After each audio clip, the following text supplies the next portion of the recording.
Dr. Eggman slash Robotnik, whatever you people prefer saying. What do you mean, you people? What do you mean, you people? He's our favorite mad scientific genius and the main antagonist of the Sonic the Hedgehog franchise. I come to make an announcement. Shadow the Hedgehog's a bitch-ass mother... There's been a lot of love for Eggman these days, and I wanted to make a video about the one time our favorite villain was featured in his own game. Y'all know this game, right? Of course you do. Ever wonder why it looks like this game? And this game? And that game? You probably already know, but let's just start the video. Also, Dr. Eggman deserves to be in Smash. This is Dr. Robotnik's Mean Bean Machine, created by the game studio Compile under the supervision of Sega to bring the popular puzzle game Puyo Puyo into the Western world. Compile was originally known for many shoot-'em-up games in the 80s before transitioning to the Puyo Puyo game series in the 90s. They ultimately filed for bankruptcy and disbanded in 2002, but a handful of their employees opened Compile Heart. Yes, that Compile Heart. So they still have some successful game series going on to this day. As for the Puyo Puyo series, Sega ended up buying the rights to the franchise and gave it to Sonic Team to manage from then on. In the 90s, they feared a direct US and European release of the original Puyo Puyo game, so basically they scrapped all the Puyo Puyo characters and replaced them with random robots that were eventually going to be in the Adventures of Sonic the Hedgehog cartoon. I'll tell you one thing that I learned from making this video: some of these annoying bosses I spent hours trying to beat were actually featured in the very first episode of that cartoon. I was aware Scratch, Grounder, and Coconuts were in this game and also in the series as a mainline antagonist, but some of these other bosses were in there too, which is a little mind-blowing. Look at that, your boy is learning things while dropping these videos. But we need to talk about Puyo Puyo for a second. Puyo Puyo was a game for the MSX2 that was re-released for the Mega Drive in December 18th, 1992 in Japan.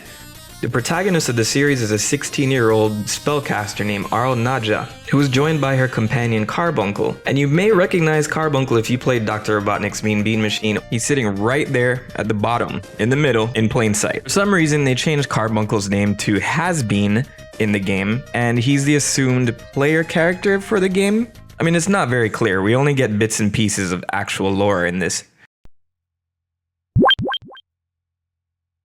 So the concept of Puyo Puyo is essentially to match colors of each Puyo and make them disappear from your side of the board so they're added to your opponent's side of the board. The more chains you manage to pull off, the more Puyo end up on your opponent's side of the field. And once that fills up, the entire thing collapses and the round is won. The game is more suited for aggressive versus play. It encourages back-to-back combos to outplay your opponent.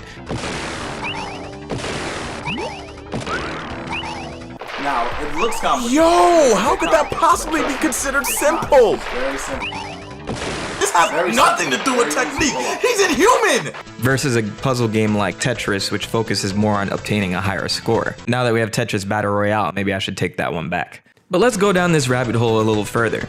You may know that Mean Bean Machine is a spin-off of Puyo Puyo, but did you know that this is not the first time Arl made a debut in a video game series? No. Puyo Puyo is actually a spin-off of another game series called Madou Monogatari, which was Arle's first debut into the video game world. It's a dungeon crawler that came before this. So if Carbuncle exists in Dr. Robotnik's Mean Bean Machine, does that mean the Adventures of Sonic the Hedgehog universe is connected to Madou Monogatari? Snooping as usual, I see. Alright, maybe this is a topic for another video. So back to Mean Bean Machine.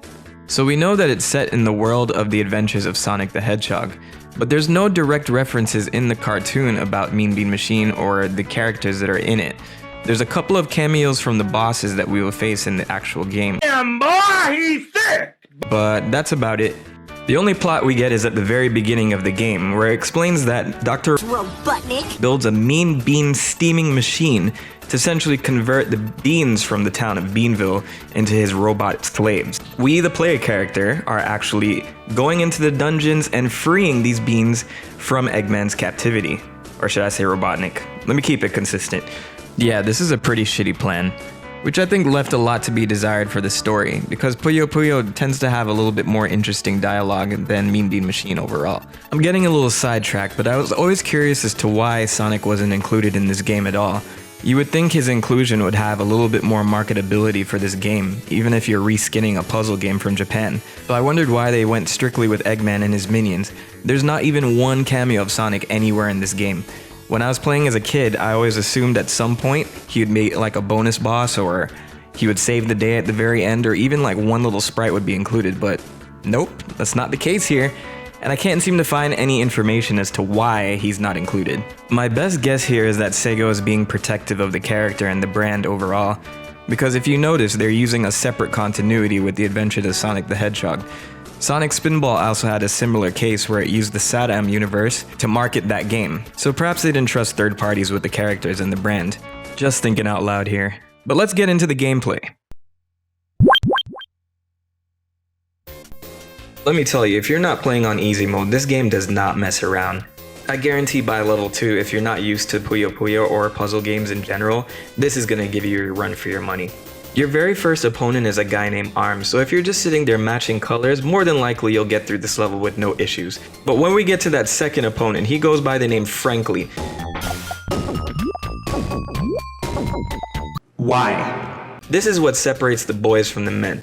This is what separates the girls from the women. But I challenge you watching this video to try and get through that second stage for the very first time. So you play stage by stage for all of these different personalities. They all have their own little introduction at the beginning, which leads to the main Puyo Puyo battle below in the dungeons. And once you get through all 12 robots, you get a bonus fight with Dr. Robotnik himself. And again, this game does not play around. Each of these bosses is a different experience, and I will commend the game for having the right AI to make sure each of these is super challenging. What makes this game so charming to me, and equally as frustrating, is that each of the bosses that you play have different facial expressions when they're winning and losing. It really adds like a nice little personal touch to each round, and it makes it feel like the stakes are high. Though I must say I hate each and every one of their smug looks when they're winning. It really demoralizes you during this whole process. I'm not even gonna joke. This has caused me to lose quite a few of these rounds in the past. Aside from scenario mode, which I think is the highlight of this game, you also have versus mode and exercise mode. So versus mode you can just play with a friend, and exercise mode is essentially endless Puyo Puyo. So you can set exercise mode to the easiest difficulty, but the more points you get, the harder the game's gonna get for you. It's a great way to challenge yourself and also have a little mindless fun with some puzzle games if that's what you're into. And just like this game was for the Sega Mega Drive, there was also a release for the Super Nintendo with a game called Kirby's Avalanche, and it was basically a reskinned Puyo Puyo for that specific console.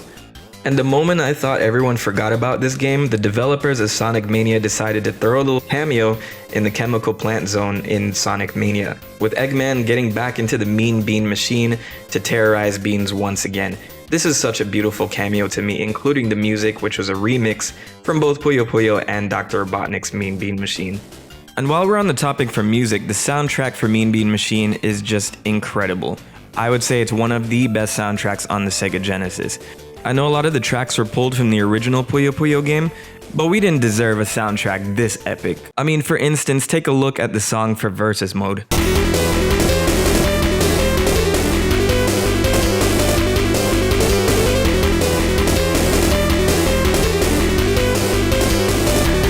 Yeah, totally unnecessary for a puzzle game, but I dig it.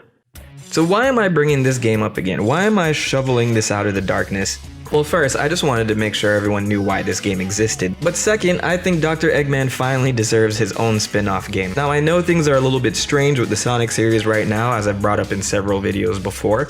But I think once we have our 30th anniversary game, it's time for a little spin-off series with Eggman himself. Could you imagine a spin-off game where you have to successfully capture all of Sonic's friends, build a base for your robots to be created, capture animals to create unique robots, and then, at the very end, you gotta apply all of that to capture and defeat Sonic himself. But I think he's such a loved character in this series that maybe it is time to give him the spotlight for once. I mean, Mario did it for Bowser, and everyone adores Bowser's inside story. So let's have a little spin-off for the Eggman himself. Let me know what you think in the comments below. Should he get his own spin-off series? And if you have no opinion on that, then go ahead and talk to me about Mean Bean Machine. Let me know your memories behind that game.